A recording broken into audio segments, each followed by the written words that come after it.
శ్రీ గురుభ్యో నమః. శ్రీమాత్రే నమః. మా భక్తి టీవీని ప్రోత్సహిస్తూ ఉన్నటువంటి మా ప్రేక్షకులందరికీ ధన్యవాదాలు తెలియజేస్తూ, మా ప్రోగ్రామ్స్ చూస్తూ ఉన్నటువంటి ప్రేక్షకులందరికీ ఒక విన్నపము, సబ్స్క్రైబ్ చేసుకోవడం మటుకు మర్చిపోకండి. మీరు ఇచ్చేటటువంటి ప్రోత్సాహమే మమ్మల్ని మరిన్ని వీడియోలు చేసే దిశగా ఉత్సాహపరుస్తూ ఉంటుంది. కాబట్టి తప్పనిసరిగా మా ఛానల్ని సబ్స్క్రైబ్ చేసుకోవాల్సిందిగా మనవి చేస్తూ ఉన్నాము. ఇక ఈ వారం రాశి ఫలితాలు తెలియచెప్పుకుందాము. ముందుగా గ్రహస్థితులు 19 నుంచి 25 ఏప్రిల్ వరకు గల కాలానికి మేషరాశిలో చంద్ర, శుక్ర, రవిలు ఉన్నారు. మిథున రాశిలో గురువు, సింహరాశిలో కేతువు, కుంభరాశిలో రాహువు, ఇక నీచలో ఉన్నటువంటి బుధుడు, కుజ, శనులతో కలిసి మీనరాశిలో ఉంటూ ఉండగా, చంద్రుని యొక్క సంచారము సింహరాశిలోకి వెళ్ళిపోయింది. శుక్రుని యొక్క సంచారము వృషభ రాశిలోకి వెళ్ళింది. వృషభ రాశి స్వస్థానం అవుతూ ఉండడం చేత శుక్రుడు అక్కడ చాలా చక్కగా యోగిస్తూ ఉంటారు. ఈ 2 మార్పులే జరిగి ఉన్నాయి వారాంతం వచ్చే నాటికి. ఇక గ్రహ సమ్మేళనాల యొక్క ఫలితాలను తీసుకున్నట్లయితే, బుధ, కుజ, శని గ్రహాల యొక్క స్థితి సంచారము మీనరాశిలో అసలు ఏమాత్రమూ మంచిది కాదు.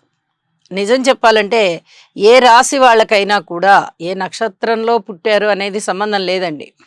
ఏ రాశి అయినా, ఏ నక్షత్రం అయినా కొంచెం జాగ్రత్తగా ఉండవలసినటువంటి కాలమే. ముఖ్యంగా కోర్టు కేసుల విషయంలో, అనారోగ్యాల విషయంలో, రోడ్డు ప్రమాదాల విషయంలో చాలా జాగ్రత్తగా ఉండాలి అని చెప్పి సూచన చేస్తూ ఉన్నాను. దానికి తగినట్టుగానే ఈ శని, కుజ, చంద్ర, బుధ ఈ 4 గ్రహాలకి కూడా స్తోత్రపారాయణాలు చెయ్యండి.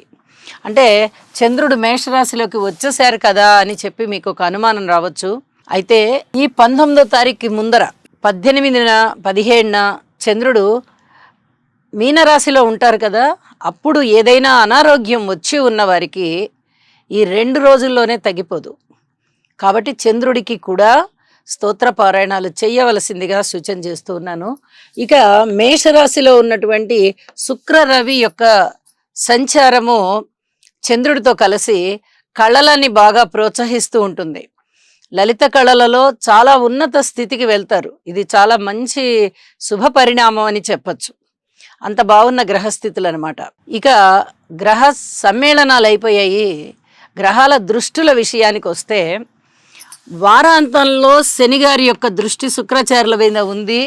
వివాహ జీవితానికి సంబంధించి చాలా చాలా జాగ్రత్తలు కలిగి ఉండాల్సిందే.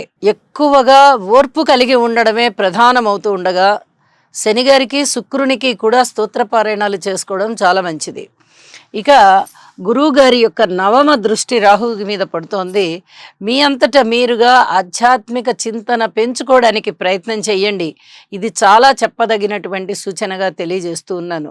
ఇక గ్రహాల యొక్క విశేషాంశాలన్నీ మనం ఇప్పుడు తెలియచెప్పుకున్నాము. రాశి ఫలాల్లోకి వెళ్దాం. ముందుగా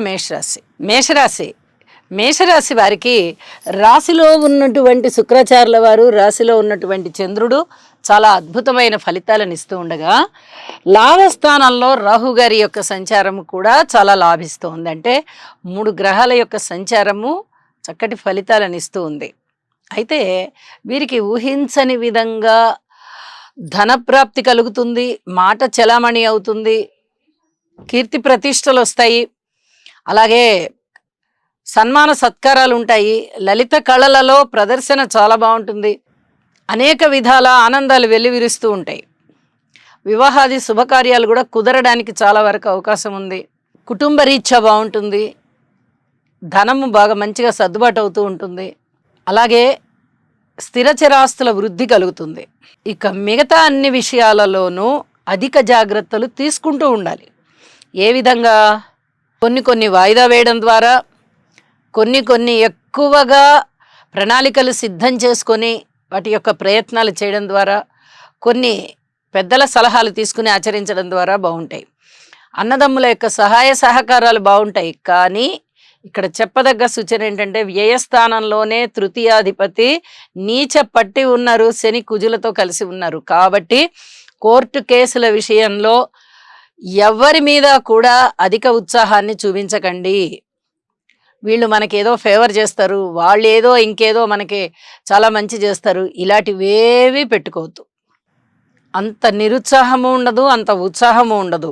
అయితే 2 రకాల ఫలితాలు కనిపిస్తూ ఉంటాయి. మాతృవర్గ రీత్యా చాలా బాగుంటుంది, విద్యార్థులకి చాలా బాగుంటుంది, స్త్రీలకి చాలా బాగుంటుంది. సంతానం విషయంలో కొన్ని జాగ్రత్తలు వహించి ఉండవలసి ఉంటుంది.